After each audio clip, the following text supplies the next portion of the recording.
who are some of the widows of the genocide, and some of the people that they begin businesses with are wives of people who are in prison because they were involved in the genocide. So these women come together to make business, to make profit for their families, and when they do, when we come together to make money, then they can talk about problems and they can talk about things, and maybe they can have a better relationship.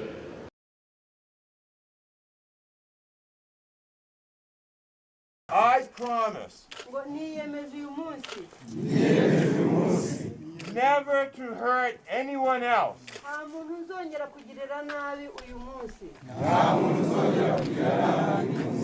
Never, never to hurt anyone else.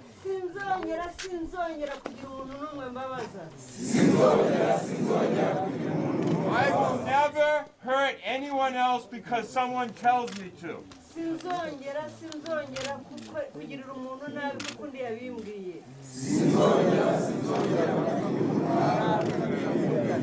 I will never hurt anyone else because they're different than me.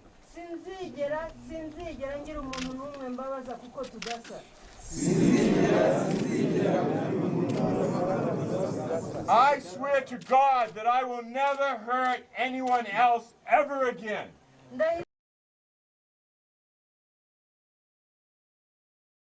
When we visited with Nelson Mandela, my children, actually I think Tess, asked Nelson Mandela who his heroes were. And his answer was, not presidents of countries, not prime ministers, but his heroes were ordinary people who decide to make a difference in the lives of other ordinary people. It's those people, not the leaders of the countries, but these ordinary people who are his heroes. And it sounds like these women are the kinds of people that Nelson Mandela was talking about. I think one of the big problems that people with HIV have is they just decide to give up. And so you've decided not to give up. You've decided to live. Not only have you decided to live, but you've decided to help other people to live. That makes you very special people.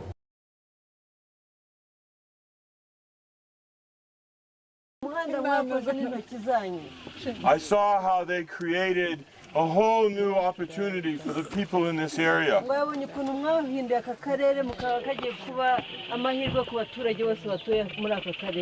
I'm very proud.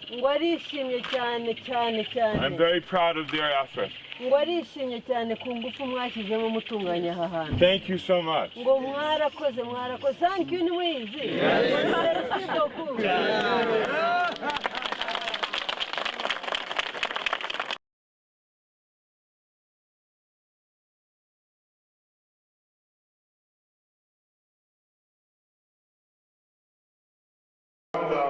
Is our second home.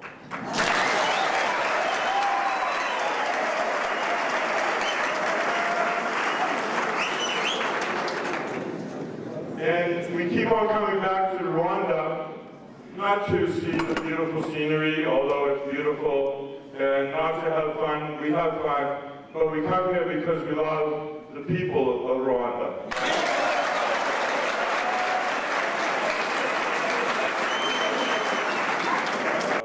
The genocide made Rwanda famous, but it's what's happened since the genocide that makes Rwanda very, very important. In these years that have gone by, the country has been rebuilt, the citizens have become, there's been reconciliation, new roads, new buildings, new ideas.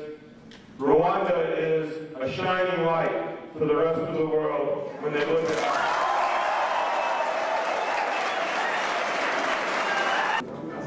The reason that you're here is that you're called leaders, young leaders.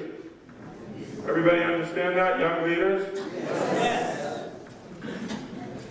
Leaders have a very important responsibility, especially in a country like Rwanda that needs to find its way into the future. Think of this. Most of the countries in Africa, they're having a very, very difficult time It's not because of AIDS, it's not because of malaria. Most of the time, it's because there's bad leadership. In Rwanda, thankfully, we have a great leader, President Kagame.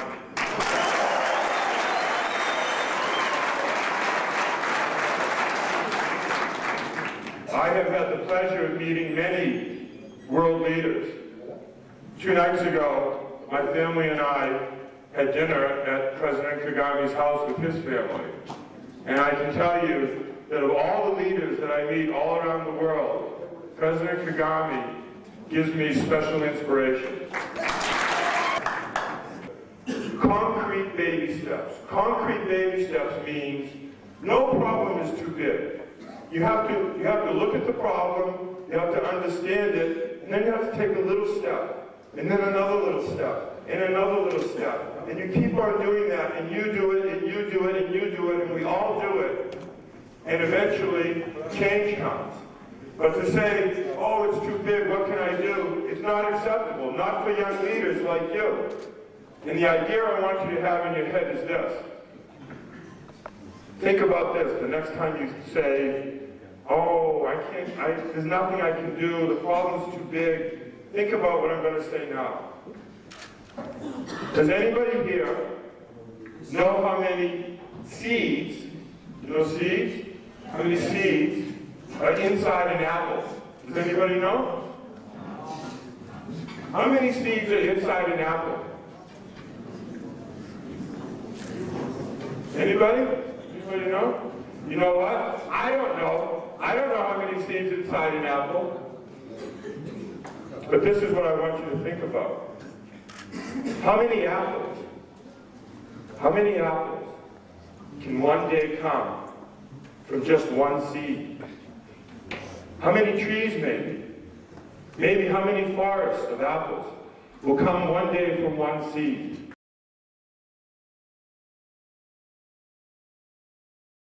And I know that when you do business, you have to have a plan. You have to think, I buy something for this much, I must sell it for this much, it takes me this much time, here are the problems, here are the opportunities.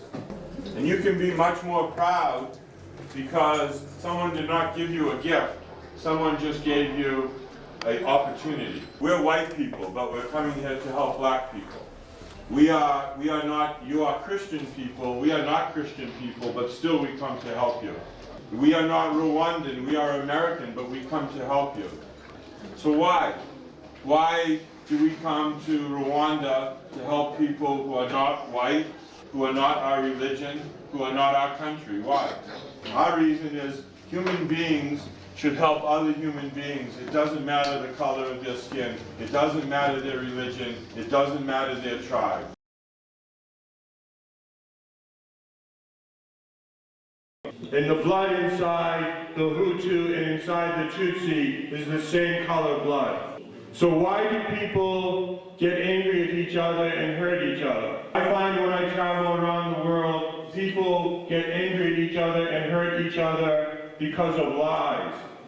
When people do not tell the truth about other people, that is when people have problems. Don't lose hope and don't think that people outside of Rwanda do not care about Rwanda. Many, many people from outside Rwanda care very much. Our purpose in traveling around the world is to look for ways to help people in the different countries that we go to. We feel that this is a very special place because of the special people that we've met. So we have come here today because we'd like to understand more about the past and more about how everyone is working together for the future.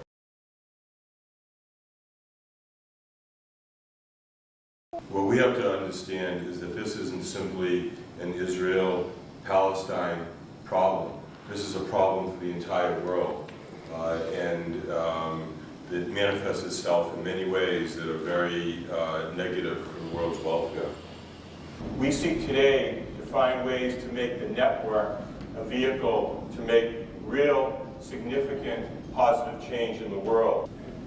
When my kids and my grandkids ask me, what did you do when peace seemed like such a distant hope?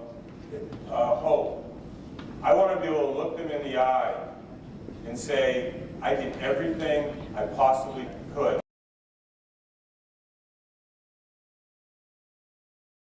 Sometimes this money does not go to the children.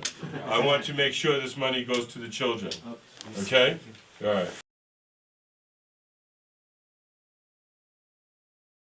You fail. It's like in the swimming pool, you know. If you don't do anything, you sink. But if you move forward, you don't sink. That's the theory of peace talks. Move forward, definitely. And we keep on coming back because we like the mountains and we like the things in Nepal, but mostly we love the Nepalese people. Every child that wants to work hard and wants to study should have the chance. Everyone in the world should help each other like a village. At the end, they said, you know, that you are like our God, and you are our God, and the person who brought our God to us is Colonel Pul, you know, so they also compliment me. We don't want to give charity. We want to be your partner in helping to make a better future.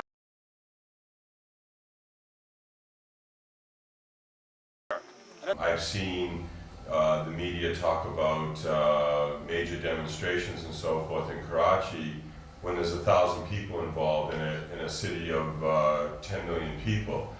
So if you can convince people that there's hatred, then why have a conversation at all? But if you identify the fact that it's anger, then you look at what the root causes of that anger is, and then you can be constructive. I will take all of your faces and all of your hearts back to America in my heart.